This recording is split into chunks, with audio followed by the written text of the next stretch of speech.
Nadie se ilumina fantaseando figuras de luz, sino haciendo consciente la oscuridad. Carl Jung. Piensa en la última vez que pecaste, no necesariamente en un sentido religioso grandioso. Piensa en algo menor, más íntimo. La ola de orgullo que te infló el pecho al escuchar el fracaso de un rival. El deseo súbito y avasallador por alguien a quien no deberías desear. La pereza que se sintió como una niebla pesada. Una negativa deliberada a hacer lo que sabes que deberías, optando en cambio por la dulce nada del olvido. ¿Cuál fue tu reacción inmediata a ese impulso? Probablemente un acto de violencia interna. Una ola de vergüenza. Una autocrítica feroz. La voz de tu juez interior gritando que eres débil, defectuoso, impuro. Y a continuación la promesa, el juramento solemne a ti mismo. Ya no volveré a sentir esto. Seré mejor. Lucharé contra esto con todas mis fuerzas. Y sin embargo, el impulso siempre regresa. Vuelve en momentos de debilidad, de distracción, a veces más fuerte que antes, como si tu resistencia lo hubiera alimentado. Y cada vez que cedes, la culpa se profundiza. La sensación de fracaso moral se intensifica. Te sientes atrapado en un ciclo de pecado y arrepentimiento, una guerra de desgaste contra una parte de ti mismo que no puedes derrotar. Te preguntas con desesperación silenciosa, ¿por qué sigo haciendo esto? ¿Qué me pasa?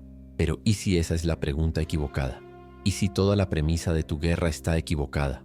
Filósofos y psicólogos que osaron sumergirse en las profundidades del alma humana nos ofrecieron una perspectiva radicalmente diferente. Nietzsche nos enseñó a cuestionar el propio origen de la moralidad, a sospechar de los valores que nos fueron dados. Y la psicología profunda, de Freud a Jung, nos dio un mapa para el vasto territorio inconsciente que existe bajo la superficie de nuestra conciencia. Uniendo esas perspectivas emerge una verdad chocante. El pecado no es una falla moral que deba ser castigada. Es un síntoma, como una fiebre que señala una infección oculta en el cuerpo. Tu pecado es una señal de humo que se eleva de una parte profunda y herida de tu psique. Es un mensaje codificado de tu sombra, esa parte de ti que ha sido negada, reprimida y exiliada al sótano de tu mente. La lujuria no es solo lujuria, puede ser un grito desesperado por vitalidad y conexión en una vida que se ha vuelto estéril. El orgullo no es solo arrogancia, puede ser la armadura frágil que protege a un niño interior aterrorizado por la insignificancia. La pereza no es solo inercia, puede ser la protesta silenciosa de un alma que se niega a participar en un juego que no tiene sentido para ella. Lo que llamas pecado es en realidad el lenguaje de tu parte descuidada, y al tratarlo como un enemigo a erradicar, estás en realidad atacando al mensajero. Te estás negando a escuchar lo que tu propia alma está tratando de decirte. Entonces la cuestión se transforma. Deja de ser ¿cómo puedo dejar de pecar? Y se convierte en ¿qué está tratando de enseñarme este pecado sobre mí mismo? ¿Qué pasaría si en lugar de librar una guerra contra tu oscuridad tuvieras el coraje de sentarte con ella y escucharla? Si esta idea de ver tus defectos no como fallas, sino como mensajes, ya ha empezado a tener sentido para ti, deja tu me gusta para que este video llegue a más personas que libran esa misma guerra interior. Y si quieres aprender a descifrar esos mensajes, suscríbete, porque la jornada hacia las profundidades del alma apenas comienza. Para descifrar el mensaje de tu pecado, primero necesitas entender el lenguaje en el que habla. Es un lenguaje que no se aprende en escuelas o iglesias, sino en los consultorios de los pioneros de la psicología profunda y en las celdas de meditación de teólogos antiguos. Es el lenguaje del inconsciente. Freud fue uno de los primeros en mapear este territorio. Nos mostró que nuestra mente consciente, nuestro yo racional, es solo la punta de un iceberg. Bajo la superficie de las aguas existe un vasto y poderoso inconsciente, un caldero de pulsiones primitivas, deseos y recuerdos que la sociedad nos enseñó a considerar inaceptables. Para ser miembros funcionales de la civilización, aprendimos, desde muy temprano, a reprimir esas partes de nosotros. Las empujamos hacia abajo, hacia la oscuridad con la esperanza de que desaparezcan. Pero no desaparecen. Carl Jung, expandiendo esa idea, dio a esa oscuridad un nombre poético y preciso: la sombra. La sombra es tu otro yo, tu gemelo exiliado. Contiene todo lo que negaste, de ti mismo para construir tu persona, tu máscara social. Y el punto crucial es este: la sombra no es puramente mala. Junto con tu ira y tus instintos más salvajes, también puedes haber reprimido tu creatividad, tu ambición, tu asertividad, tu sexualidad vibrante. Todo porque en algún momento de tu vida alguien te dijo que esas cualidades eran egoístas, arrogantes o impropias. Tus pecados son con frecuencia la sombra golpeando a la puerta. Son intentos desesperados de esa parte, exiliada de ser vista, de ser oída, de reintegrarse a la totalidad de tu ser. La envidia que te corroe cuando ves el éxito de un amigo no es solo un deseo mezquino por lo que él tiene. Es tu propia ambición reprimida gritando de dolor. No envidias a la persona, envidias el espejo en el que se ha convertido, reflejando el potencial que enterraste en ti mismo. Tu arrebato de furia desproporcionado por una pequeña frustración en el tráfico no es una señal de que eres una mala persona. Es la erupción volcánica de tu asertividad y poder personal, que fueron suprimidos por tanto tiempo que ahora solo pueden emerger de forma destructiva. Pero podemos ir aún más profundo, hasta la teología de San Agustín, que nos ofrece una lente de compasión extraordinaria. Agustín argumentaba que el mal, o el pecado, no es una cosa en sí, sino una privatio boni, una privación, una ausencia o una corrupción de un bien. ¿Qué significa esto? Significa que tus impulsos pecaminosos no provienen de un deseo por el mal, sino de un amor desordenado por un bien. La gula no es el amor por la comida, sino un intento de llenar un vacío interior, un hambre del alma, con un bien menor, el placer físico. El verdadero problema no es el deseo de comer, sino la ausencia de un alimento espiritual que verdaderamente nutra. La avaricia no es el amor al dinero, sino un amor desordenado por la seguridad, un intento de construir muros de papel contra el miedo a la impermanencia y la vulnerabilidad. La lujuria, en su forma compulsiva, no es la celebración de la unión y el placer, sino una búsqueda desesperada de intimidad y trascendencia en un nivel puramente físico, porque la conexión emocional o espiritual parece inalcanzable. Tu pecado es una brújula rota, está apuntando a un bien real y legítimo, conexión, seguridad, significado, placer, pero de una forma distorsionada y en última instancia insatisfactoria. Es la prueba de que tu alma anhela algo bueno, pero al estar herida o desorientada se aferra a sustitutos que nunca podrán llenarla. Entonces el diagnóstico está hecho. Tu pecado no es una mancha en tu alma, es el llanto de una parte reprimida, la sombra de Jung, impulsada por pulsiones que no desaparecen, Freud, y que busca desesperadamente un bien real, pero de una forma desordenada, Agustín. No eres malo, eres un ser fragmentado, luchando por volverte completo.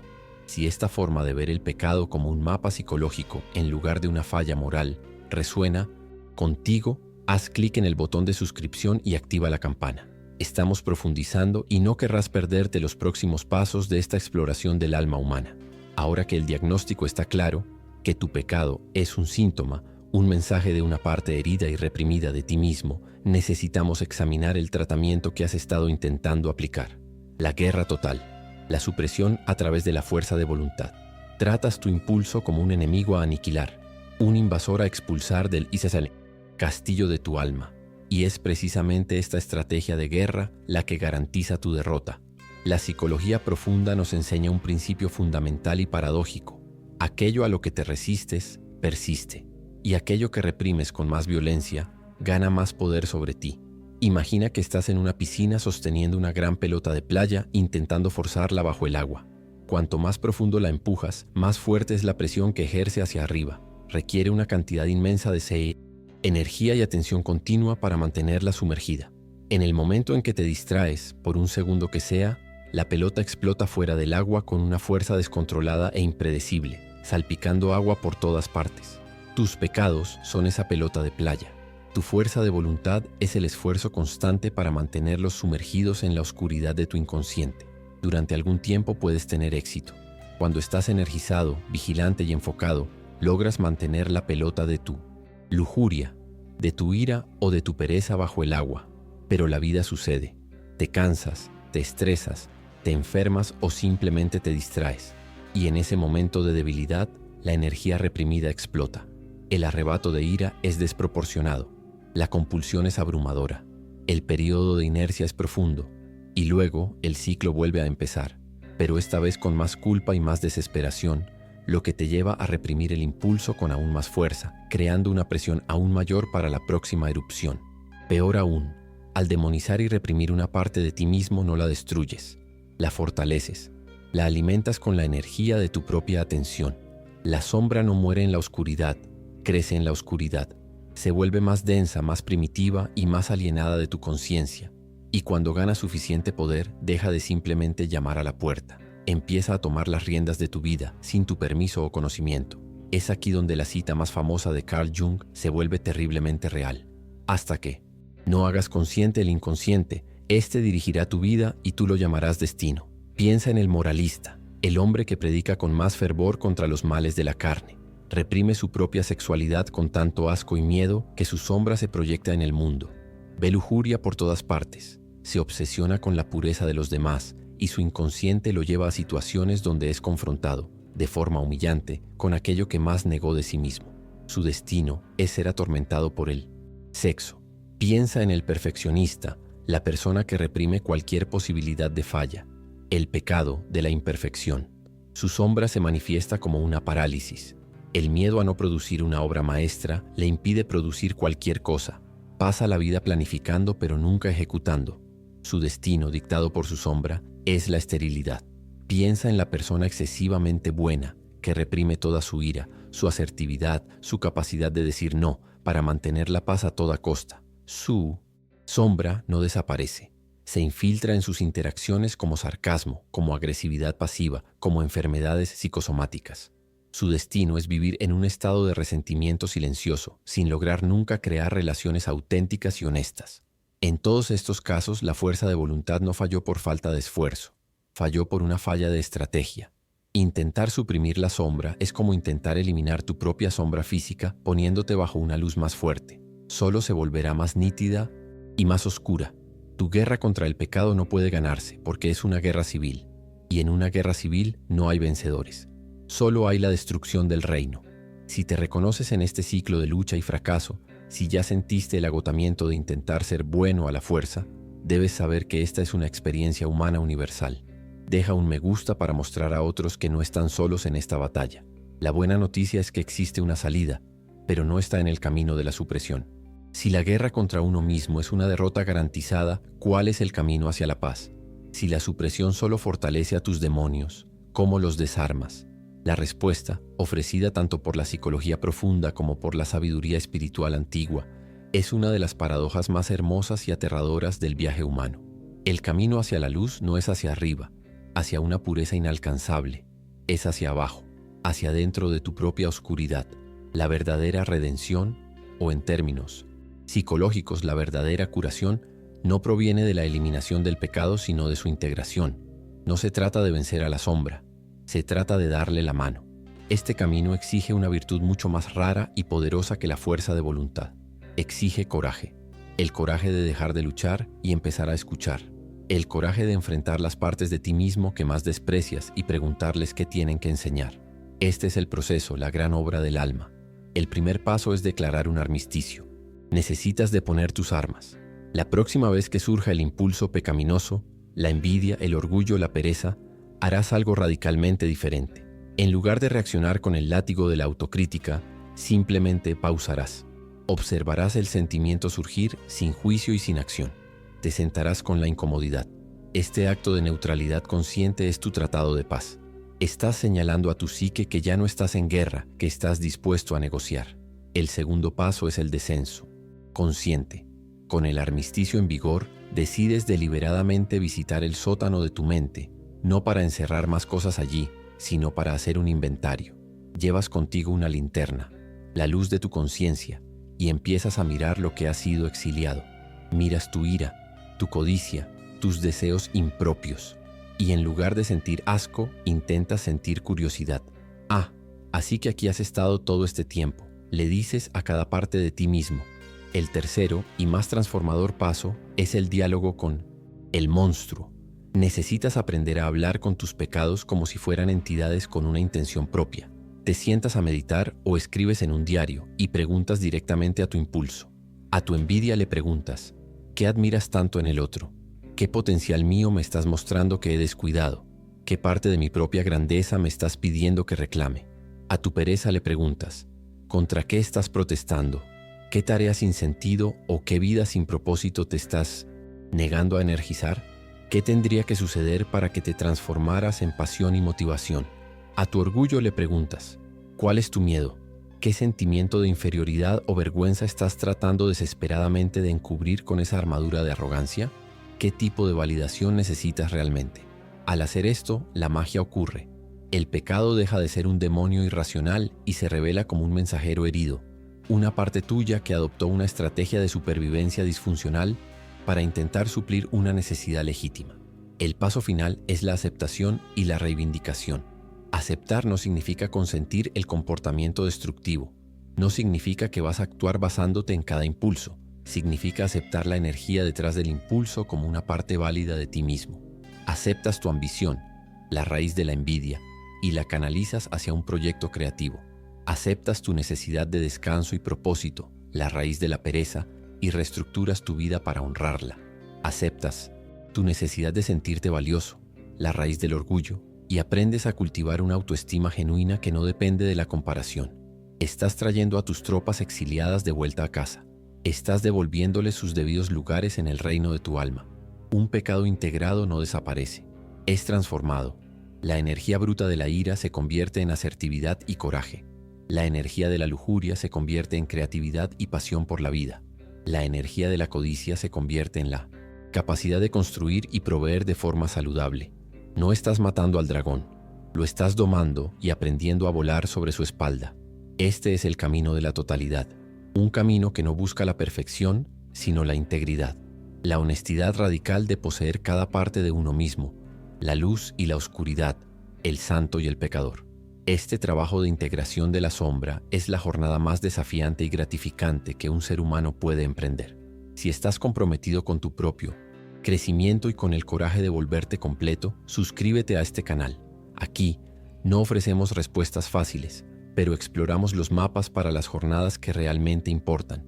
Al recorrer la vía de la integración, al traer las partes exiliadas de ti mismo de vuelta a la luz de la conciencia, percibes que el objetivo de tu jornada nunca fue el que imaginabas. Comenzaste esta guerra con la esperanza de volverte puro, de alcanzar un estado de perfección moral, donde los impulsos pecaminosos ya no tendrían poder sobre ti.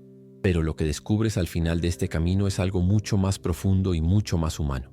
El objetivo no es la perfección, es la totalidad. La perfección es un ideal estéril y sin vida. Es una estatua de mármol, fría e impecable, pero incapaz de crecer, de cambiar, de sentir. La búsqueda de la perfección te fuerza a amputar partes de ti mismo, a vivir en un estado de negación constante de tu propia naturaleza. La totalidad, por otro lado, es la aceptación valiente de todo lo que eres. Es ser el campo de batalla y el tratado de paz. Es ser el mármol, pero también el barro. Es reconocer que dentro de ti habitan tanto el santo como el pecador, y que tu verdadera fuerza reside no en hacer que uno triunfe sobre el otro, sino en lograr que ambos coexistan bajo el mismo techo de tu conciencia. La persona que ha alcanzado la totalidad no es aquella que ha dejado de sentir orgullo, envidia o lujuria. Eso sería imposible. Sería dejar de ser humano. La diferencia es que ya no es esclava de esos impulsos. Ya no la dirigen en secreto desde la oscuridad de la sombra. Cuando surge el orgullo, la persona completa lo reconoce y sonríe. Ah, hola, mi vieja necesidad de sentirme especial. Te veo. Puede observar el sentimiento sin necesidad de actuar con arrogancia. Cuando aparece la envidia, la usa como una herramienta de diagnóstico. ¿Qué tiene esta persona que refleja un deseo mío que aún no he realizado? Gracias por mostrarme el camino. El monstruo no fue asesinado. Fue sacado del sótano e invitado a sentarse a la mesa. Y al ser visto, nombrado y comprendido, pierde su poder aterrador. Se convierte simplemente en una parte de la familia, una parte con la que hay que lidiar con conciencia y sabiduría, pero que ya no controla toda la casa desde las sombras. Es en este estado donde el verdadero perdón se vuelve posible por primera vez. El perdón que intentabas alcanzar a través de la autocrítica y el arrepentimiento era falso, porque era condicional. Te perdonarías si prometías no volver a cometer el mismo error. Pero ahora el perdón nace de un lugar completamente diferente. Nace de la comprensión. Puedes mirar tus acciones pasadas, los momentos en que tu pecado te llevó a herirte a ti mismo o a otros, y en lugar de sentirte solo un fracaso moral, logras ver la mecánica detrás de la acción. Ves la parte herida, la necesidad insatisfecha, la estrategia de supervivencia disfuncional que estaba en juego. Puedes mirarte a ti mismo con compasión y decir, entiendo por qué hiciste eso. No sabías cómo actuar de otra manera. Estabas haciendo lo mejor que podías con la conciencia que tenías. Este es el perdón que cura. Un perdón que no borra el pasado, sino que lo reintegra como parte de una historia mayor de crecimiento. La vida, vista desde este lugar de totalidad, deja de ser una batalla moral y se convierte en una obra de arte. Como en la técnica japonesa del kintsugi, donde la cerámica rota se repara con oro, tus fallos y roturas no son algo que deba esconderse. Se convierten en las líneas doradas que cuentan la historia de tu viaje, haciéndote más bello y más resiliente precisamente porque fuiste roto y te curaste. Dejas de mentirte a ti mismo y en consecuencia a los demás. Emerge una honestidad auténtica, la honestidad de quien ya no teme su propia oscuridad y que por ello no se intimida con la oscuridad ajena. Te conviertes en un puerto seguro para los demás. ¿Por qué? Sienten que en tu presencia no necesitan usar sus propias máscaras. La búsqueda de la pureza te dejó agotado y fragmentado. La jornada por la totalidad, aunque desafiante, te hace completo y te llena de una paz silenciosa. No eres perfecto, eres humano y estás finalmente íntegro. Si esta jornada de la represión a la integración ha tenido sentido para ti, comparte este video con alguien que creas que también podría estar librando su propia guerra silenciosa. El mayor regalo que podemos ofrecernos unos a otros es el permiso para ser completos, no perfectos.